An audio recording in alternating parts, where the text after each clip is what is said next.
Hi friends, welcome back to my channel. In this video, we are going to discussing about NISM Series 10A Investment Advisor Level 1 mock test for Chapter 3. First question, Mr. X has a monthly income of 90,000 rupees and his monthly EMIs are 30,000. Then what is the debt to income ratio? Option A 60%, option B 30%, option C 33% and option D 35%. The correct answer is option C 33%. Here, debt to income ratio formula is monthly EMI divided by monthly income into 100.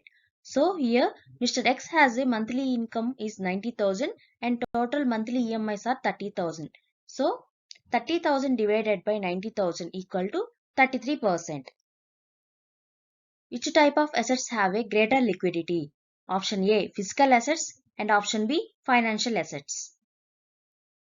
The correct answer is option B financial assets. An income and expenditure statement gives a view of the actual amount of income earned during the period and actual amount of expenses that have been made. State whether it is true or false. The correct answer is option A, true. If Mr. X has net salary is 72,000 and he has monthly sick deducted amount is 5,000 rupees, monthly recurring deposit amount is 3,000 deducted and car loan EMI deduction is 8,000. Then what is the savings ratio of Mr. X?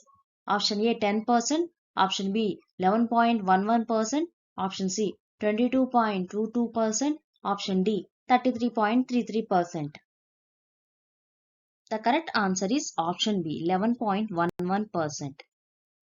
Savings ratio formula is investments divided by income.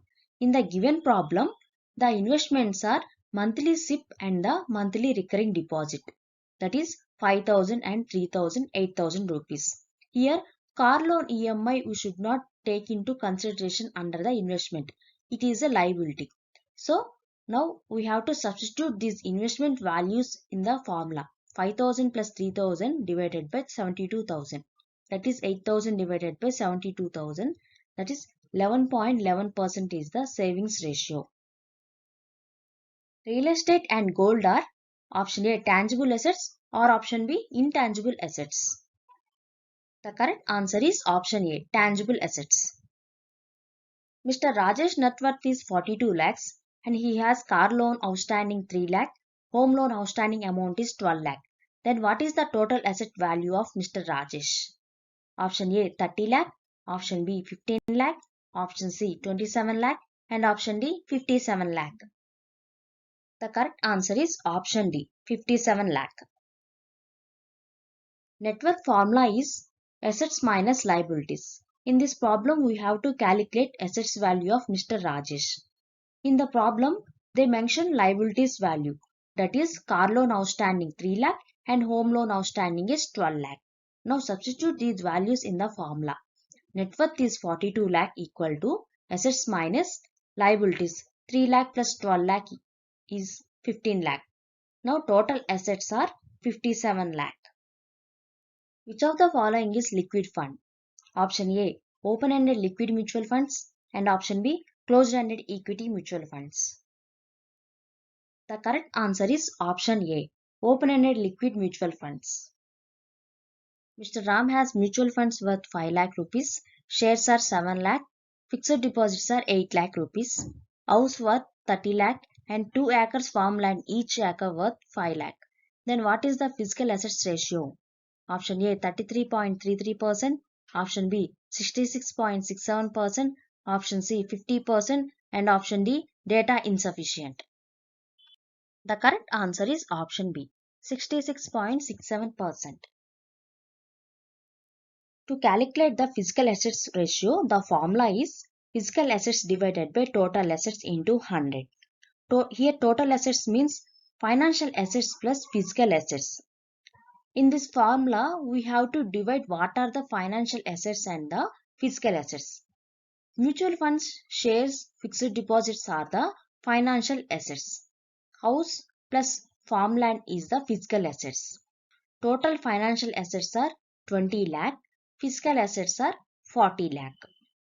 Now total assets are 60 lakh. Now substitute all these values in this formula. Physical assets are 40 lakh divided by total assets 60 lakh equal to 66.67% is the physical assets ratio.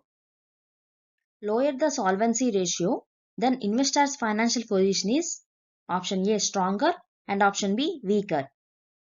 The correct answer is option B weaker. Leverage ratio equal to option A total assets minus total liabilities, option B total assets divided by total liabilities, option C net worth divided by total assets, and option D total liabilities divided by total assets. The correct answer is option D total liabilities divided by total assets. Which of the following is comes under the contingency planning? Option A. Emergency fund should be adequate to meet the expenses for 4 to 6 months. Option B. Take medical insurance to avoid sudden medical expenses. Option C. Take adequate life insurance to save dependents from financial problems. And option D. All of the above. The correct answer is option D. All of the above. Miss Geeta earning net salary per month is 58,000 rupees. House rent is 12,000. Essential living expenses are 10,000. Car loan EMI is 8,000. Discretionary expenses are 6,000. And monthly SIP is 5,000 rupees. Then what is the expense ratio? Option A 70%, option B 62%, option C 38%, and option D 30%. The correct answer is option B 62%. To calculate expense ratio, the formula is total expenses divided by total income into 100. In this problem, the expenses are house rent, essential living expenses, car loan EMI, and discretionary expenses. Discretionary expenses means entertainment, lifestyle related expenses. Monthly SIP is 5,000, it not comes under the expense. It is an investment. Now add all these expenses. House rent is 12,000, essential living expenses 10,000, car loan EMI 8,000, and discretionary expenses are 6,000. Altogether 36,000. Substitute these values in the formula. Total expenses 36,000 divided by total income 58,000, then equal to 62% is the expense ratio. Expense ratio can also be calculated as 1 minus savings ratio. Similarly, savings ratio is 1 minus expense ratio. Forecasting or projecting is the ability to look ahead and plan for the future, because this will give you a proper idea of how things will work out under different circumstances. State whether it is true or false. The correct answer is option A, true. Thank you for watching my video. Please subscribe for more videos.